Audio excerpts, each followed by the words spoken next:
सव्ये दक्षिणगुल्फं तु पृष्ठपार्श्वे योजयेत्. Next up is Anasuyasana. From the same position, hold onto the big toes in Prana Mudra. Gaze to your nose, visualize yourself as Rishika Anasuya, and perform Uddiyana Mula Bandha.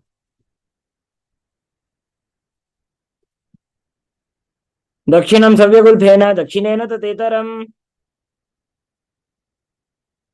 Now interlock your fingers behind your back, lean forward and down, bring your chin over the knee, nose towards the ground as you gaze to the tip of the nose, and visualize yourself as Rishika Anasuya in Anasuyasana too.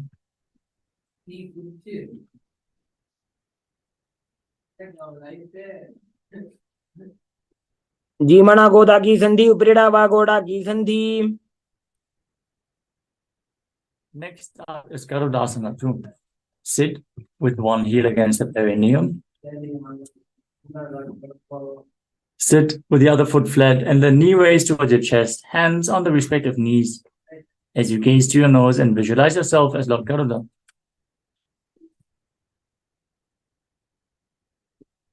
डाबो बगमोडी एडी माहिलो गुल्फमूल द्वारनी चैदे. From Garudasana too. Raise your perineum onto the heel. Interlock your fingers behind your neck and twist your elbows outside of the raised knee. As you gaze to your third eye and visualize yourself as Sage Narada in Naradasana.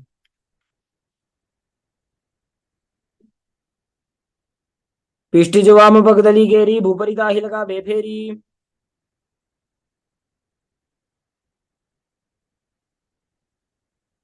Next up is Matsya Pitakasana. As you gaze to your nose, visualize Matsya, the fish avatar of Lord Vishnu, and bring one foot on top of the opposite thigh. Hold on to the big toe and the shin of that leg as you perform the Mula Bandha, and don't forget to hiss through your teeth in Siddhkari Kumbhaka. वामेन वामाङ्गुष्ठन्तो गृहीतं मत्स्यपीठकम्. Now stack your knees again with the other knee on top. Place your hands on top of the knees as you visualize the face of a cow in Gomukhasana, the cow face posture.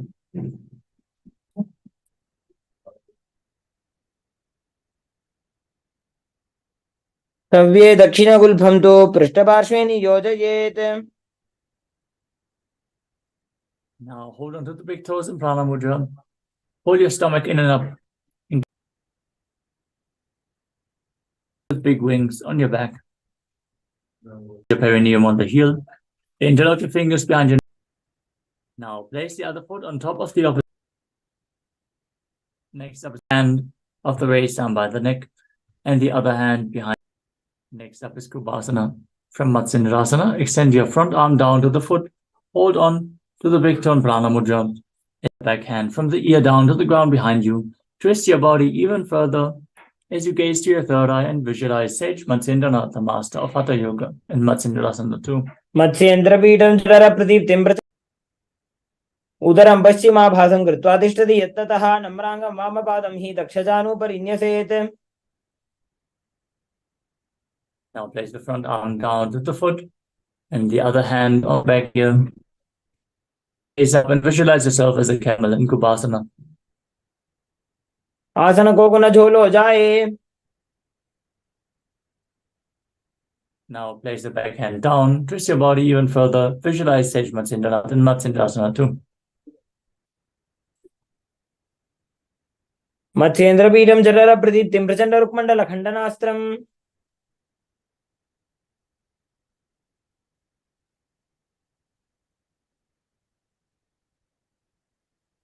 Now place your feet onto opposite thighs. Keep your hands on the respective knees. Gaze to your nose and visualize yourself as Lord Shiva. As you start breathing, Siddhkari Kumbhaka, pressing your tongue against the teeth and hissing while inhaling. Engage all the bandhas, Mahamudra Bandha, as you internally chant the new japa Om Nityananda Mahasada Shivoham in Padmasana, the lotus posture.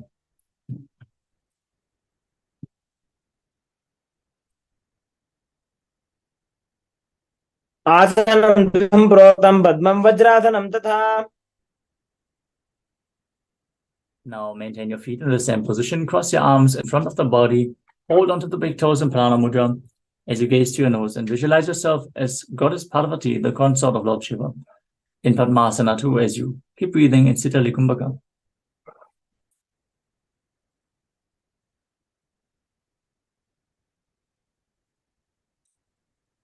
उत्तानौ चरणौ कृत्वा ऊरु संस्थौ प्रयत्नतः.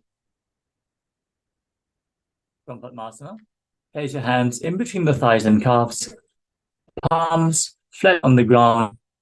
As you raise your entire body off the mat, balancing on two hands. As you visualize yourself as a rooster, breathe calmly through your nose in Sahasrara Kumbhaka in Kukutasana.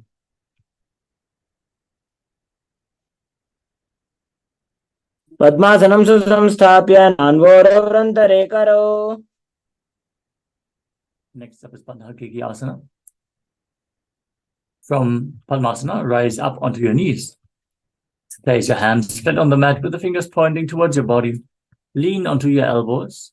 Find balance and lift the knees off the mat. Visualize Swamiji in your inner space as you perform the Mula Bandha.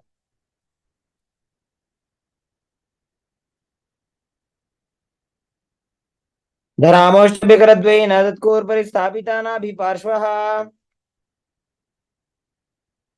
Now come to a kneeling position. Keep your hands flat on the ground, fingers pointing backwards. Lean forward, bring your elbows to the navel, and then lift your legs up straight as you balance on your arms, visualizing yourself as a peacock in Mayurasana. अथ वक्षे Mahadev मयूरासनमुत्तमम्. Now lower your body down onto your stomach. Keep the toes pointing outwards and interlock your fingers behind your head as you visualize yourself as a crocodile in Makarasana. अध्यासशेते हृदयं ध्याय भूमौ च पादौ च प्रसार्यमानौ. Now place your hands next to the chest and raise your entire legs off the mat by the strength of your lower back and glutes. Now visualize yourself as a locust in Shalabhasana. अध्यासशेते करयुग्मवक्षो भूमिमवष्टभ्य करयोस्तलाभ्याम्. Next up is Ustrasana. Now hold onto your feet and pull them down outside the hip, close towards the ground. As you visualize yourself as a camel, perform the Mula Bandha.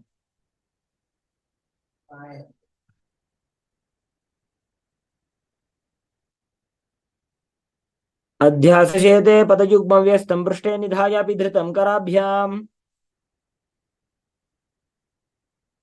Next up is Dhanurasana. Now hold onto the feet. Kick your feet back and up as you lift your chest and head up. Gaze upwards as you visualize yourself as Pinaka, Lord Shiva's bull. प्रसार्य पादौ भूयिष्ठरूपौ करोतु पृष्ठे धृतपादयुग्मम्. Next up is Bhagasana. As you sit in a kneeling posture with the heels outside the hip, sitting down in between the feet with the toes touching behind your back. Gaze to your third eye.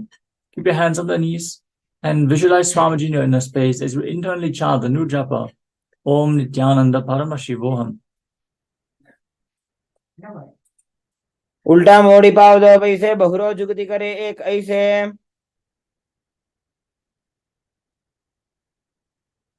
Next up is Asana. We're going to set up for another inverted posture. So align yourself to a wall if you need it. Now interlock your fingers as you place your forearms shoulder width apart on the ground. Place the crown of your head onto the mat. Hold your head with both hands as you walk your feet forward. Raise your hips and align them with your shoulders, straightening your legs, lifting the legs off the ground as you pull your knees in towards your chest. Squeeze your body. Try to touch your chin with your knees as you gaze to your nose and visualize Swamiji in Gohyasana.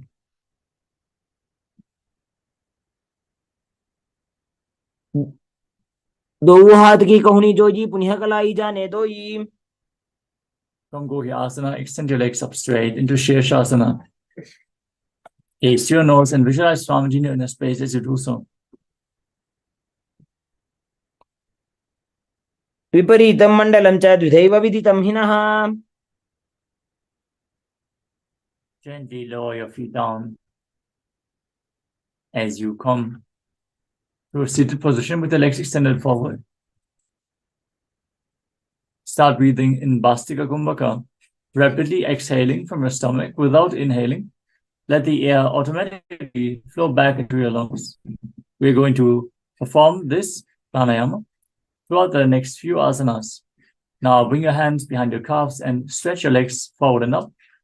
As you bring your head towards the knee, bring your legs vertical. Visualize Swamiji and perform the Mudra Bandha as you keep exhaling rapidly in Bodhyasana.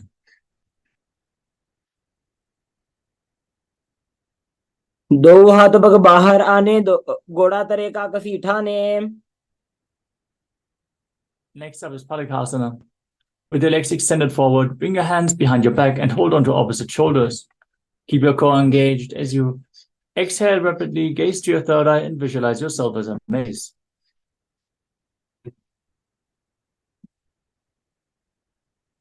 उत्तानं शयनं कृत्वा पादौ मिलित्वा प्रसार्य.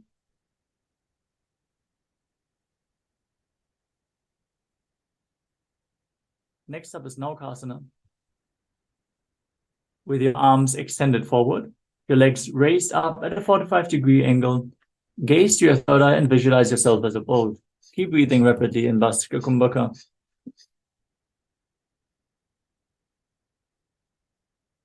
उत्तानं शयनं पराभ्यां भूमिमौष्टभ्य. We move on to Rudrasana. As you keep the soles of the feet together, scoop your hands below and pull your feet in towards your chest. Gaze to your nose as you visualize yourself as Lord Rudra. Keep breathing in Vastika Kumbhaka.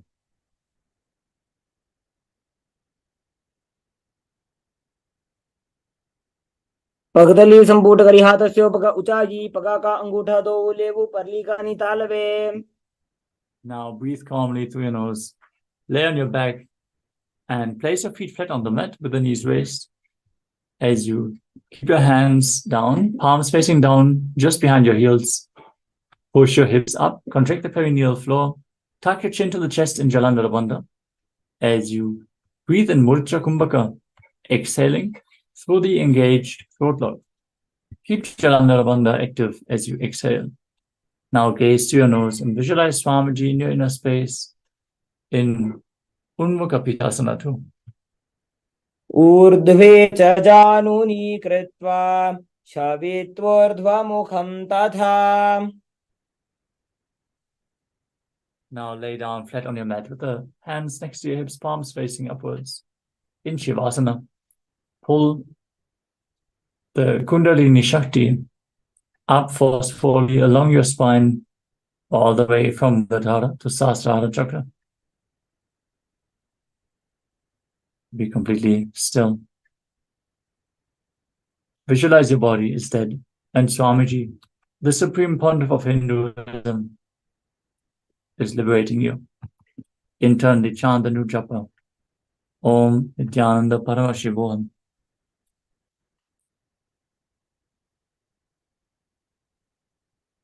उत्तानं शववद्भूमौ शयनं तु शवासनं. शवासनं श्रान्तिहरं चित्तविश्रान्तिकारणम्.